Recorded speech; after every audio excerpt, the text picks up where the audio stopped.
Once there was a young man named Liam who worried about almost everything, not because he wanted to, but because he felt he had to care. About every comment, every opinion, every mistake, and every expectation, and it exhausted him. One day, everything changed, thanks to a very unexpected meeting. Liam was standing in a crowded subway, his mind buzzing like a swarm of bees. He had missed his bus that morning, a coworker had criticized his presentation, and to top it all off, someone online had left a really rude comment on a photo he posted. "Why can't I do anything right?" he muttered to himself, the words lost in the noise of the train. When he finally stepped outside and into the fresh air, he noticed an old man sitting calmly on a bench. The man had this incredibly peaceful look on his face, the kind of calm that even a storm couldn't shake. His name, Liam would soon learn, was Mr. Hale. Liam sat down next to him with a heavy sigh, the weight of his day pressing down on him. "You look like you're carrying half the world on your shoulders," the man said kindly, his voice gentle. Liam gave a weak, tired laugh. "It feels like it."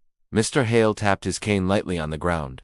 "Maybe," he said, looking at Liam with wise eyes, "you're carrying things that aren't even yours to carry." Liam was a bit taken aback. "What do you mean by that?" he asked, genuinely curious. Mr. Hale leaned a little closer. "People waste so much energy caring about things that ultimately don't matter. They give their precious attention to every tiny problem, every criticism from a stranger, every fear that pops into their head." Liam blinked, processing the words. "I guess I do that a lot," he admitted, thinking about his disastrous morning. The old man nodded. "You only have so much energy each day. Think of it like a battery. If you spend it all on nonsense, what will be left for the things that truly matter to you? For your goals, your relationships, your happiness?" That simple sentence hit Liam harder than he ever expected. "You're trying to live perfectly," Mr. Hale continued, his voice soft but firm. "But perfection is a trap. It's an illusion. The more you chase it, the more miserable you become, because it simply doesn't exist." Liam stared at the ground, the concrete suddenly fascinating. He had spent years, his whole life really, trying to meet expectations his own. His parents, his bosses, even strangers on the internet. No wonder he felt tired all the time. He was chasing a ghost. "Imagine," said Mr. Hale, changing his analogy, "that your attention is like a wallet, and every morning you only have a few coins in it."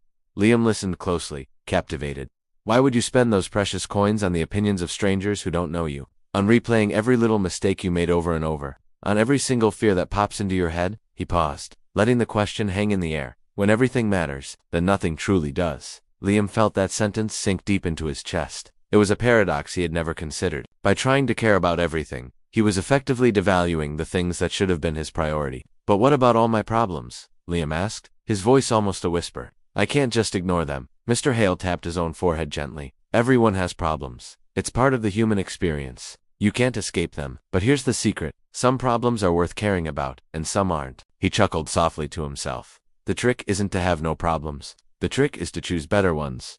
Liam thought back over his week. He had spent hours stressing over the number of likes on a social media post. He'd lost sleep worrying about what strangers in a meeting thought of his shirt. He'd felt terrible for days over tiny, insignificant mistakes.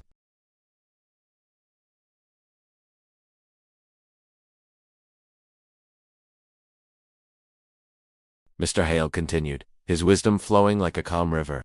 "People want great lives without doing anything difficult. They want to be fit without exercising. They want deep, meaningful love without having uncomfortable, honest conversations. They want success without the risk of failing." He placed a gentle hand on Liam's shoulder, the touch grounding him. "The real question isn't what do you want in life? The real question is, what struggle are you willing to handle to get it? What pain are you willing to endure?" Liam swallowed hard. He'd always wanted the rewards without the discomfort. He wanted the applause without the stage fright.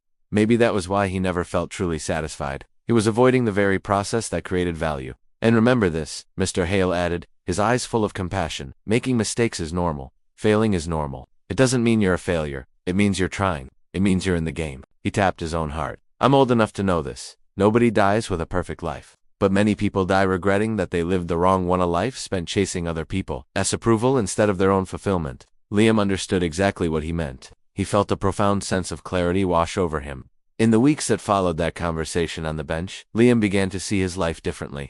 A genuine shift occurred within him. When a coworker criticized him, he would pause and ask himself, "Is this feedback useful? Or is it just noise? Is this worth caring about?"